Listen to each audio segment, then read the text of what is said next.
Chapter 16 of Timmy and Rusty. I'm going to read this chapter 16, and then I'm going to write the last and final chapter 17 when I get fun, and I will put it up again tonight. And there's going to be a really nice twist at the end. The chief had called the boys down to the station for Thursday at 10 a.m.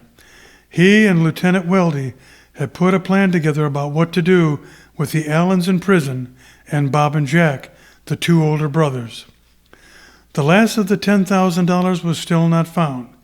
It seemed clear that the family left at home knew nothing about the money and certainly were not part of the scheme to rob the bank.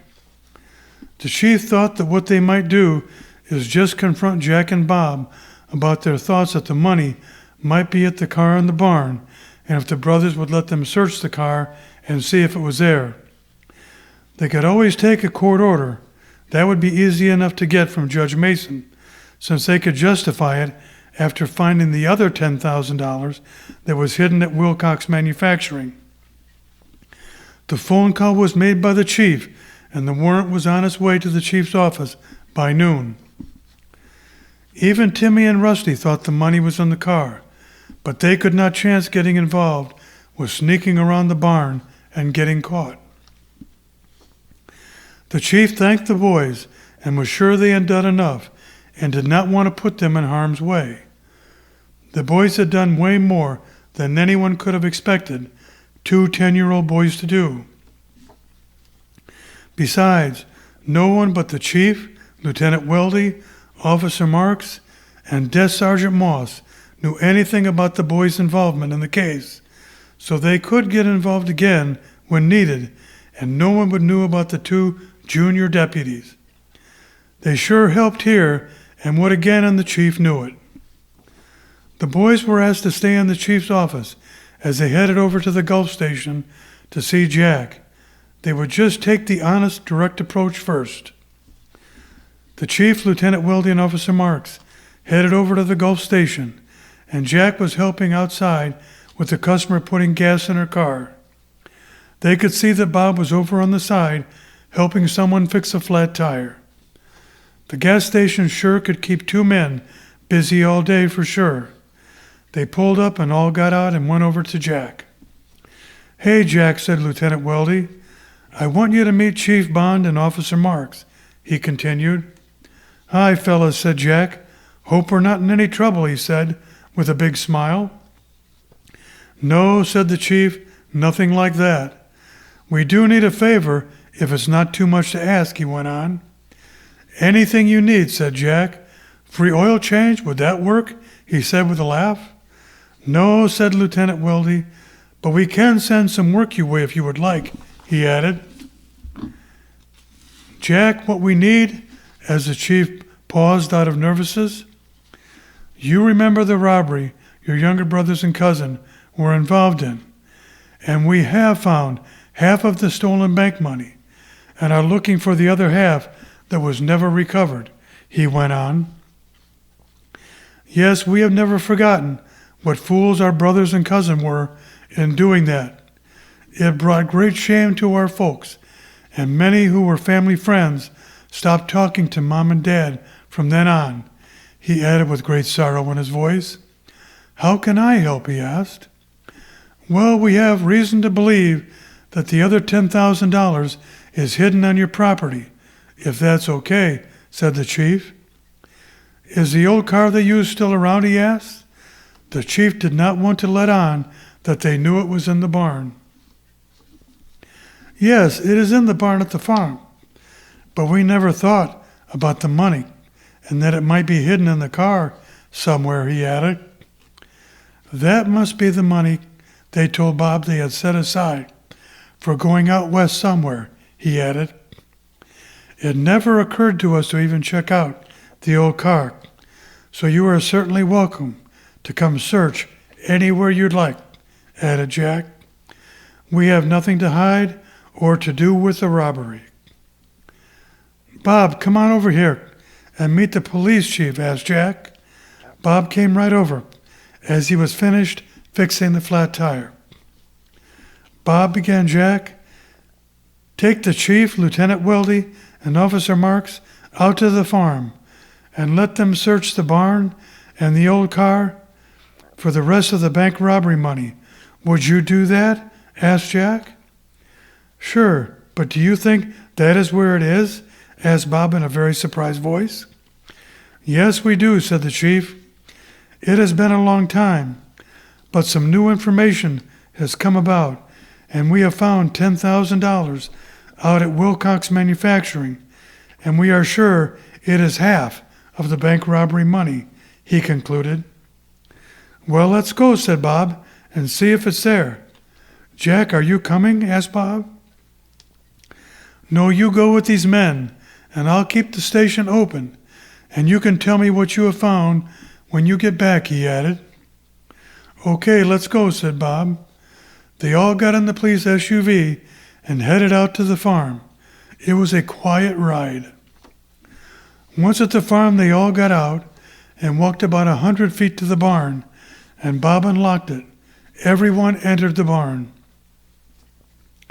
The station wagon was up on blocks, just like the boys had told the chief. It was a little dusty, but Bob unlocked the car and the tailgate, and the search was on.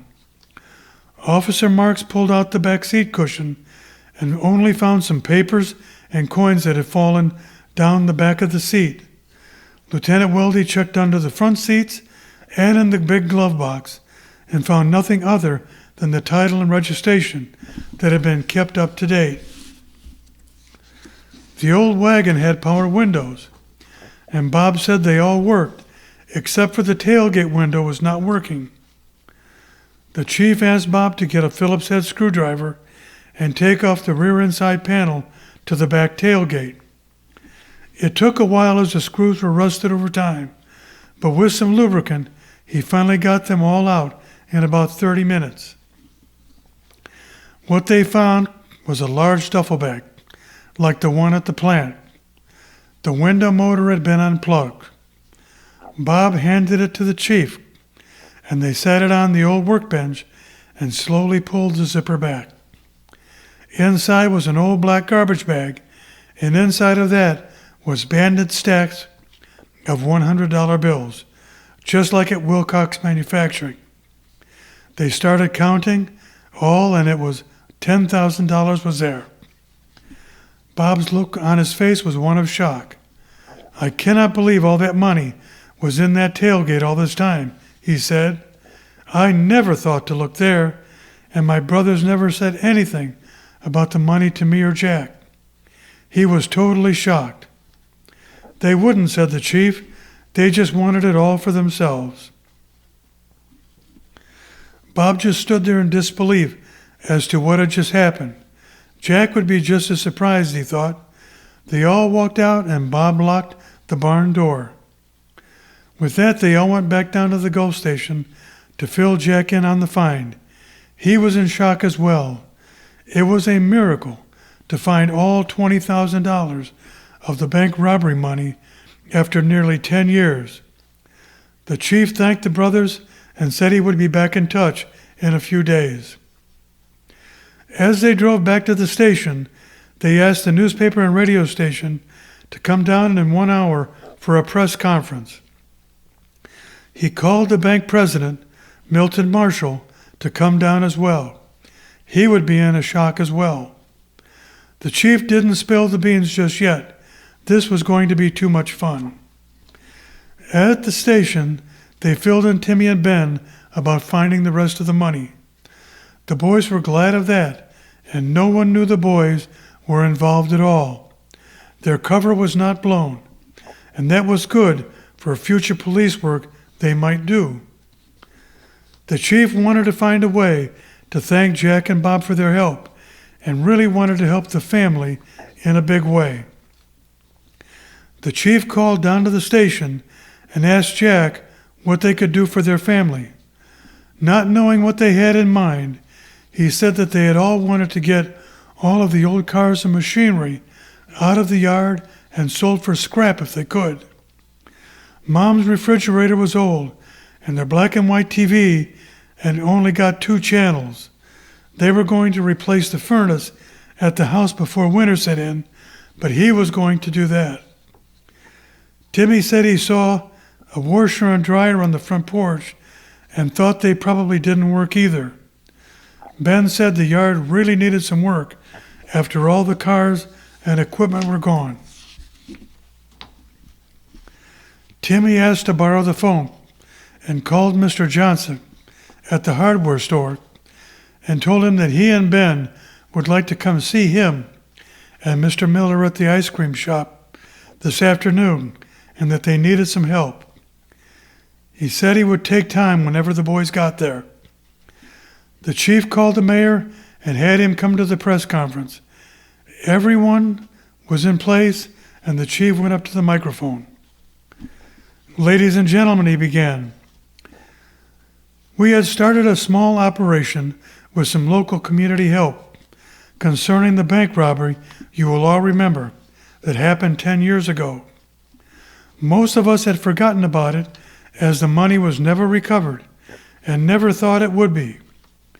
We are happy to say that all $20,000 has been recovered and is inside 2 duffel bags you see here on the table to my right, where Lieutenant Weldy and Officer Marks are standing, he said proudly. A gasp went up from the crowd. They all looked at each other in amazement. They all wondered how could that money have been found in all this time.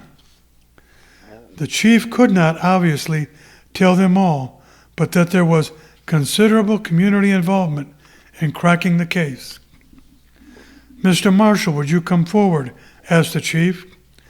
I, on behalf of the mayor, the police department, and some friends, would like to present you with all $20,000 that was taken from your bank 10 years ago, but without any interest, I am sorry to say, he added with a big laugh. The crowd laughed as well. Flashbulbs were going off, and reporters were readying their pens and paper. Chief, asked John Johnson from the radio station, can't you tell us who in the community assisted you in finding the money, he asked. They deserve some credit, don't you think? He added. They have asked to remain anonymous, he replied.